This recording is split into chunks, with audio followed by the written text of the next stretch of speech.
ഈശോ മിശിഹായിക്ക് സ്തുതിയായിരിക്കട്ടെ. ഫെബ്രുവരി 20 ചൊവ്വ. Golgotha, the call for repentance. നോമ്പ് കാലത്ത് അനുതാപത്തിൻ്റെ ചിന്തകൾ, ആത്മപരിശോധനയുടെ ചിന്തകൾ ഫീഡ് മൈ ഷീപ്പ് യൂട്യൂബ് ചാനലിലൂടെ നമ്മൾ ഈ ദിവസങ്ങളിൽ ഒരുമിച്ച് യാത്ര ചെയ്ത് ധ്യാനിച്ചു കൊണ്ടിരിക്കുകയാണ്. 50 നോമ്പിൻ്റെ പ്രത്യേക ശുശ്രൂഷ ഗോൽഗോഥ. കേൾക്കുകയും ധ്യാനിക്കുകയും പ്രാർത്ഥിക്കുകയും പങ്കുവയ്ക്കുകയും ഒക്കെ ചെയ്യണമെന്ന് സ്നേഹത്തോടെ ഓർമ്മിപ്പിക്കുന്നു. ഇന്ന് നമ്മൾ ചിന്തിക്കുന്നത് വളരെ റെലവൻ്റ് ആയിട്ടുള്ള നമ്മുടെയൊക്കെ ജീവിതത്തിൽ ഗൗരവത്തിൽ നമ്മൾ ആത്മശോധന ചെയ്യേണ്ട ഒരു ഭാഗമാണ്. വായിക്കേണ്ടത് ഉൽപ്പത്തി പുസ്തകം 11-ാം അധ്യായം. ഉൽപ്പത്തി പുസ്തകം 11-ാം അധ്യായം. എന്താ സംഭവം? ബാബേൽ ഗോപുരം പണിയുകയാണ്. ബാബേൽ ഗോപുരം പണിയുകയാണ്. നിങ്ങൾ ആ ഭാഗം വായിക്കണേ. ആ ഭാഗം വായിച്ചാലേ ഞാൻ ഈ പറയുന്നത് കുറച്ചുകൂടെ നിങ്ങൾക്ക് ആഴത്തിൽ മനസ്സിലാവുകയുള്ളൂ. ബാബേൽ ഗോപുരം പണിയാൻ മനുഷ്യർ തീരുമാനിച്ചു. ഇങ്ങനെയാണ് അവർ ആദ്യം പ്ലാൻ ചെയ്യുന്നത്.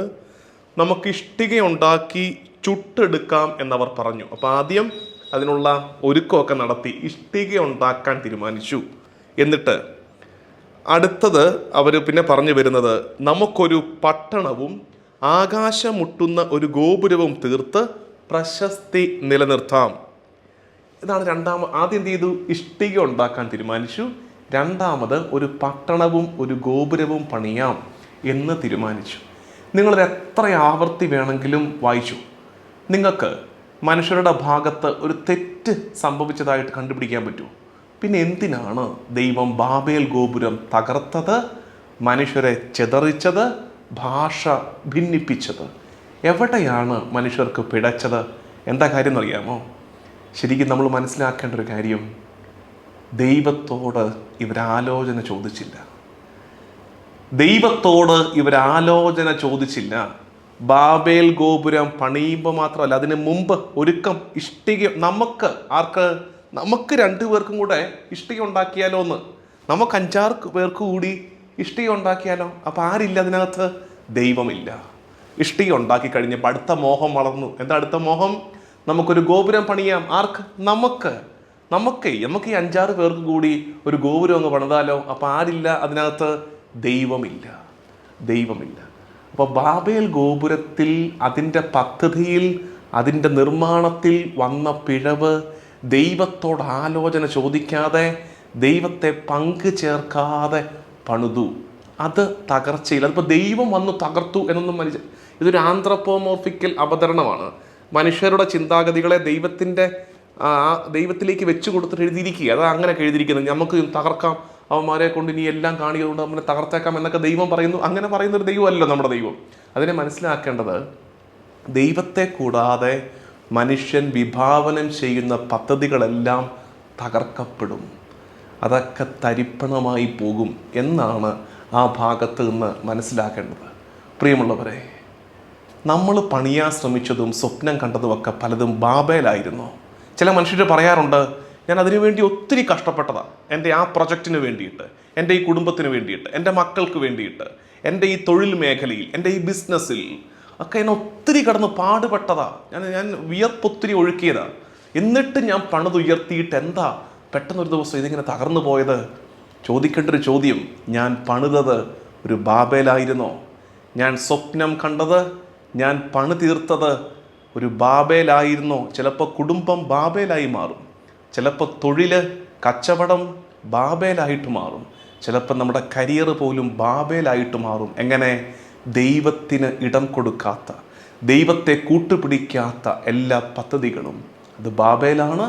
ബാബേൽ തകരും. അപ്പോൾ അതിന് പകരമായിട്ട് അന്ന് തകർക്കപ്പെട്ട ബാബേൽ, അന്ന് ഭിന്നിക്കപ്പെട്ട ഭാഷ പരസ്പരം മനസ്സിലാകുന്നില്ല. അതുകൊണ്ടല്ലേ പണിതു വെച്ച പലതിലും അതിനുശേഷം കമ്മ്യൂണിക്കേഷൻ ഇഫക്റ്റീവ് ആകുന്നില്ല.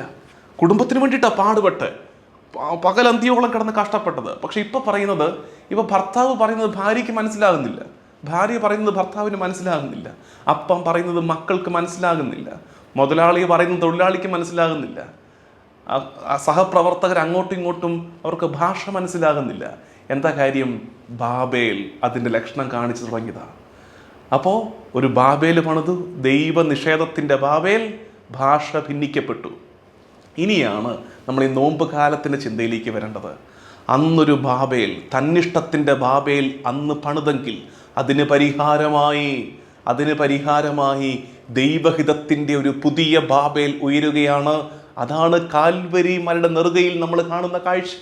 കാൽവരിയുടെ നെറുകയിൽ ഒരാൾ, പുത്രൻ, പിതാവിൻ്റെ തിരുഹിതത്തോട് അനുസരണം പ്രഖ്യാപിച്ചിട്ട് ഒരു പുതിയ ഗോപുരമൊരുക്കുകയാണ്. ആ ഗോപുരമാണ് തിരുക്കുരിശ്. ആ ഗോപുരമാണ് അനുസരണത്തിൻ്റെ, ദൈവ തിരുഹിതത്തിൻ്റെ, വിധേയത്വത്തിൻ്റെ തിരുക്കുരിശ്. രക്ഷ. ആ കുരിശു മരണത്തിൻ്റെ സമ്മാനമാണ് പരിശുദ്ധാത്മാവ്, പെന്തക്കുസ്ത. ആ പെന്തക്കുസ്തയിൽ എന്ത് സംഭവിച്ചു? ഭാഷ ഒന്നായി.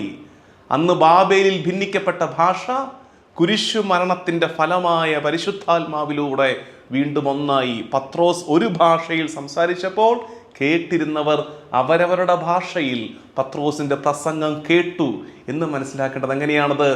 ബാബേലിന് പകരം അന്ന് ഭിന്നിക്കപ്പെട്ട ഭാഷയ്ക്ക്, അന്ന് തന്നിഷ്ടത്താലേ പണിത ബാബേൽ, ഭിന്നിക്കപ്പെട്ട ഭാഷ.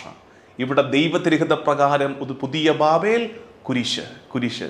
കർത്താവ് തമ്പുരാൻ്റെ പീഡാസഹനം, കുരിശു മരണം, അതിൻ്റെ ഫലമായി പരിശുദ്ധാത്മാവ്. ഭാഷ ഒന്നിക്കുകയാണ്. അതുകൊണ്ട് ബാബേൽ പണിത ഇടങ്ങളിലൊക്കെ, നമ്മൾ അറിഞ്ഞോ അറിയാതെയോ ബാബേൽ പണിത് വച്ച ഇടങ്ങളിലൊക്കെ കുരിശുയരട്ടെ. അവൻ്റെ പീഡാസഹനവും കുരിശു മരണവും ഉയരട്ടെ. ധ്യാനിക്കട്ടെ, പ്രാർത്ഥിക്കട്ടെ. അങ്ങനെ വരുമ്പോൾ പരിശുദ്ധാത്മാവിന് നിറമുണ്ടാകും, ഭാഷ വീണ്ടും ഒന്നാകും. നമുക്ക് പ്രാർത്ഥിക്കാം. കർത്താവും ദൈവമായ ഈശോ മിശിഹായേ, ഞാൻ പണിത് വച്ചതൊക്കെ ബാബേലായിരുന്നോ എന്ന് ഞാനൊന്ന് ആത്മശോധന ചെയ്യട്ടെ. നിൻ്റെ തിരുക്കുരിശ്, അനുസരണത്തിൻ്റെ, ദൈവതിരുഹിതത്തിൻ്റെ തിരുക്കുരിശ് എൻ്റെ ജീവിതത്തിൽ, എൻ്റെ ചുറ്റുപാടുകളിൽ വീണ്ടും നാട്ടപ്പെടട്ടെ.